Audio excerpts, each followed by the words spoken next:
how to fix ChatGPT not working or loading in 2026.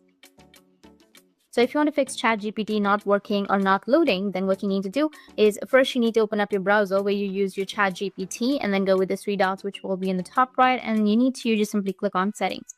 And once you click on settings, you need to go with privacy and security, which will be on the left side, and then you need to go with delete browsing data and then delete all of the cached images and files, cookies and other site data, and then the browsing history. Go with delete data, and after deleting your data, your problem might be fixed. If that doesn't fix your problem, then you just need something to go with your extensions and remove the extensions that you don't use. So go with the three dots again on the top and then go with the extensions, go with manage extensions. Now from here, you can remove the extensions that you don't use, and after removing, your problem might be fixed. Or if that still doesn't fix your problem, then try opening ChatGPT in incognito mode. You can go with the three dots which will be in the top right, you will have new incognito window, and then here you can go with ChatGPT and it might fix your problem.